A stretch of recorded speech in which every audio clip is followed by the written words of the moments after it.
மீசான் டைம் நேர்களை நிகழ்ச்சிக்குள் அன்போடு வரவேற்றுக் கொள்கிறோம். பெஞ்சமின் நெதன்யாகு டொனால்ட் ட்ரம்ப் உடனடியாக சந்திக்கணும், டைம் தாங்க, காலத்தை ஒதுக்குங்க அப்படின்னு சொல்லி எதிர்வரும் புதன்கிழமை சந்திக்கிறதுக்கான ஒரு ஏற்பாடை பண்ணிருக்கிறாரு. இவருடைய சந்திப்பு ஆல்ரெடி 18ஆம் தேதி இருந்ததாக சொல்லப்படுது. எதற்காக இத்தனை அவசரம்? புதன்கிழமை சந்திச்சிடணும், செய்தியை சொல்லிடணும், காலில் விழுந்துடணும், அண்ணே காப்பாத்துங்க அண்ணே, இது ஒரு பாரிய பிரச்சனை, உங்களோட விஷயத்தை மட்டும் முடிச்சிட்டீங்க பேச்சுவார்த்தையில, எங்களோட விஷயத்தை ஏன் கைவிட்டீங்க? எங்களுக்காகத்தானே இத்தனை ஆயுதங்களோட இத்தனை இராணுவங்களோட மிரட்டல் விட்டுட்டு இருக்கீங்க, அடிப்பேன்னு சொல்லி அடிச்சதும் இல்லை, பேச்சுவார்த்தையில் எங்களை சேர்த்ததும் கிடையாது அப்படின்னு சொல்லித்தான் பதறி ஓட ஆரம்பிக்கிறாரு அமெரிக்காக்கு. எதனால இந்த பதட்டம், எதனால இந்த ஓட்டம் அப்படின்னு கேட்டீங்கன்னா, ஈரான் அமெரிக்கா இடையிலான பேச்சுவார்த்தைகள் ஒமானுடைய மஸ்கட் தலைநகர்ல ஆரம்பமானது. இந்த பேச்சுவார்த்தையில அமெரிக்காவுக்கு தேவையான விஷயங்கள்லாம் பேசி முடிச்சுட்டாங்க. ஆனா தம்பியை கைவிட்டாங்க என்ற ஆதங்கம் தான் அவருக்கு இருக்கு. இந்த பேச்சுவார்த்தையில யார் யார் இருக்காங்க அப்படின்னு பாத்தீங்கன்னா, அமெரிக்க தரப்புல டொனால்ட் ட்ரம்பனுடைய மத்திய கிழக்கு ஆலோசகராக இருக்கிற ஸ்டீவ் விட்கோஃப் அவரும், அவரோட கூட ஜரட் குஷ்னர் என்று சொல்லப்படுகின்ற டொனால்ட் ட்ரம்பனுடைய ஆலோசகர் மைக்கேல் ஆண்டன், திட்டமிடல் பணிப்பாளர் அப்படின்னு சொல்லப்படுது. எல்லாமே டொனால்ட் ட்ரம்புடைய ரொம்ப விசுவாசிகள் எல்லோருமாக ஒமானுக்கு வந்திருக்காங்க.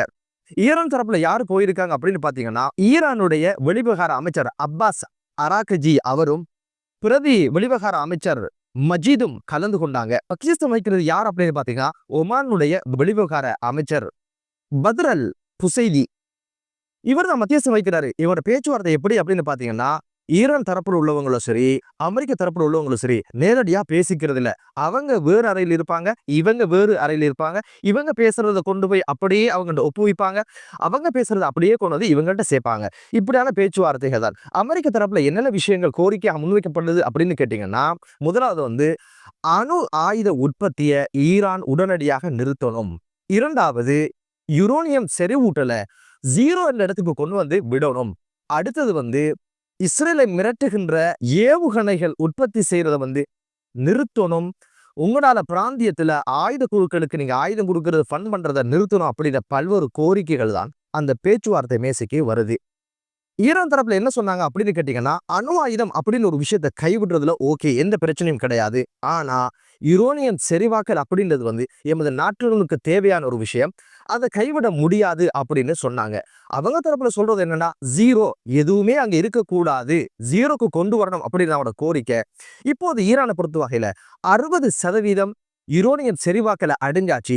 இன்னும் 90 அடைஞ்சிட்டா அணு ஆயுதம் அப்படின்னு ஒரு இடத்துக்கு ஈரான் வந்துடும் அப்படின்ற நிலையில தான் இப்போது ஈரானுடைய நிலப்பாடு இருக்கிறதுனால, இப்போதைக்கு தற்காலிகமாக இந்த 60லிருந்து 3.6% குறைச்சு கொள்ளலாம் அப்படின்னு ஒரு உடன்படிக்கைக்கு வாரதோட ஒரு உத்தரவாதமும் வழங்குற மாதிரி உடன்படிக்கைக்கு போகலாம் அப்படின்னு ஒரு இடத்துக்கு ஈரான் தரப்புல முன் வந்தாங்க.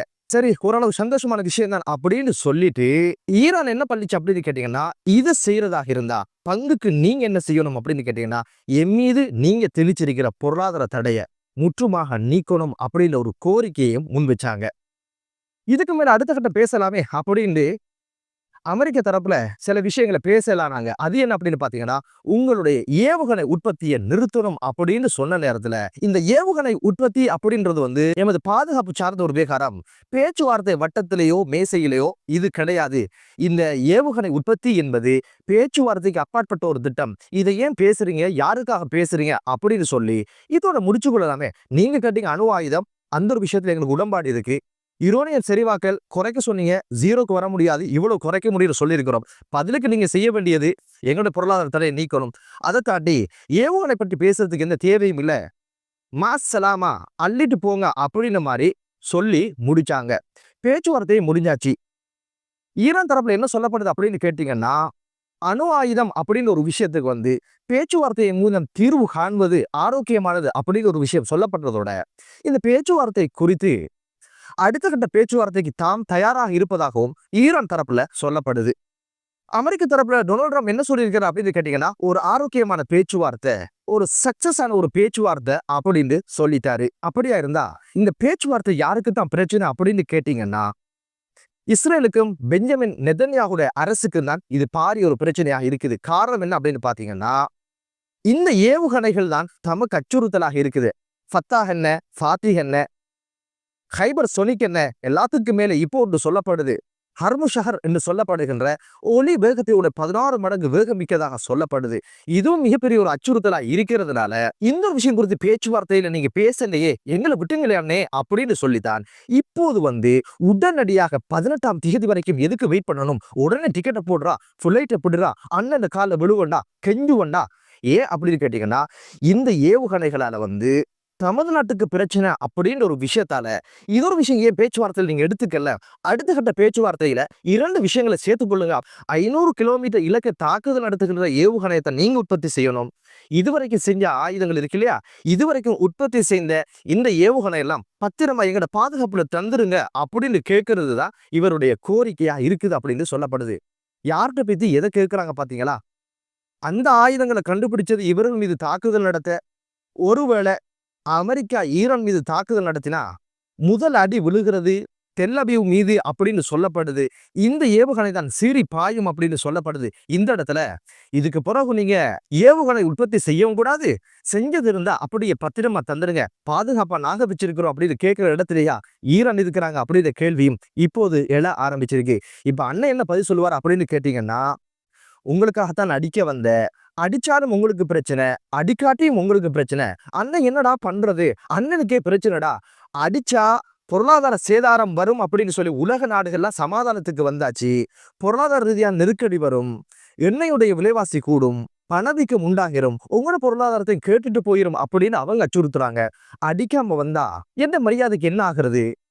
ஈரானுக்கு கொம்பு முளைச்சிரும் இல்லையா? நான் தாதாவாக இருக்கிறதுக்கு பயம்ன்றது முதலீடு, அதுவும் இல்லாப்பறம் நான் எங்க பொழப்பு நடத்துற அப்படின்னு மாதிரி அவருடைய பிரச்சனைகள் எல்லாம் தம்பிட்ட சொல்லுவார என்னவோ என்ற கேள்வியும் எழ ஆரம்பிச்சிருக்கு. இப்போது இஸ்ரேலுக்கு இருக்கிற பிரச்சனை என்ன அப்படின்னு பாத்தீங்கன்னா, அமெரிக்கா ஈரான் மீது தாக்குதல் நடத்தினால் பதிலடி பலமாக தம் மீது விழும் அப்படின்ற ஒரு பயமும், ஏதோ ஒரு வகையில பேச்சுவார்த்தை மட்டும்தான் தீர்வு அப்படின்னு நான் நம்புறேன். அந்த பேச்சுவார்த்தைகளை ஏன் அண்ணன் எங்களை விட்டீங்க அப்படின்ற ஒரு பயம்தான் இப்போது இஸ்ரேலுக்கு ஏற்பட்டிருக்கு. ஏவுகணையில தயார் செய்யறதாக இருந்தா எங்க நாடு வரைக்கும் வராத அளவுக்கு ஒரு 500 கிலோமீட்டருக்குள்ள பார்த்து செஞ்சு கொள்ள சொல்லுங்க, இருக்கிற ஆயுதங்களை வாங்கி தந்துருங்க, யுத்தமே தேவையில்லை, சமாதானமா முடிச்சிடலாம், அதுக்குள்ள இந்த நிபந்தனைகளை சேர்த்துங்க அப்படின்னு சொல்லுகின்ற ஒரு ஆசையில தான் எதிர்வரும் புதன்கிழமை சந்திக்கிறதுக்கான ஒரு ஏற்பாடை பண்ணிருக்கிறாரு. பொறுத்திருந்து பார்க்கலாம், அண்ணன் இந்த கோரிக்கையை நிறைவேற்றுவாரா, இல்ல வந்தது நமக்கே பிரச்சனை, இதுல என்னோட அண்ணன் தம்பி பார்க்க இருக்கு, எந்த சோழியை முடிச்சிருவாங்க போல இருக்கு, ஆளை விடுறா சாமி அப்படின்னு சொல்லி நழுவி போயிடுவாரா அப்படின்ற ஒரு கேள்வியும் இப்போது எழ ஆரம்பிச்சிருக்குது. இஸ்ரேலுடைய ஊடகங்கள் என்ன சொல்லுது அப்படின்னு கேட்டீங்கன்னா, 2012ஆம் ஆண்டு சிரியா மீது தாக்குதல் நடத்துவோம், ரசாயன ஆயுதங்களை நீங்க பயன்படுத்தினா, அந்த ஆயுதங்கள் பயன்படுத்தப்பட்ட பிறகும் பராக் ஒபாமா யுத்தத்தை தொடரல, தயங்கி வந்தாரு, பயங்கண்டாரு, தயக்கத்துல இருந்தாரு. அது போலதான் இப்போது டொனால்ட் ட்ரம்ப் ஆர்ப்பாட்டக்காரர்கள் மீது தாக்குதல் நடத்தினா உள்ள வந்துருவோம், படுகொலை செய்தா உள்ள வந்துருவோம், அது இதுன்னு சொல்லி கிட்டத்தட்ட 1.5 மாதங்களையும் தாண்டியாச்சு. தாக்குதலுக்கான இந்த ஆயத்தங்களும் இல்லாமல் இருக்கிறாரே, தயாரும் இல்லாமல் இருக்கிறாரே அப்படின்னு சொல்லி இஸ்ரேலுடைய ஊடகங்கள் இப்போது டொனால்ட் ட்ரம்பை விமர்சிக்க ஆரம்பிக்கிறாங்க. டொனால்ட் ட்ரம்ப் எப்படிப்பட்டவர் நமக்கு தெரியாதா? எப்போது என்ன மாதிரி எவ்வகையான முடிவை எடுப்பார் அப்படின்ற ஒரு விஷயம் அவருக்கும் தெரியாது, சூட உள்ளவங்களுக்கும் தெரியாது.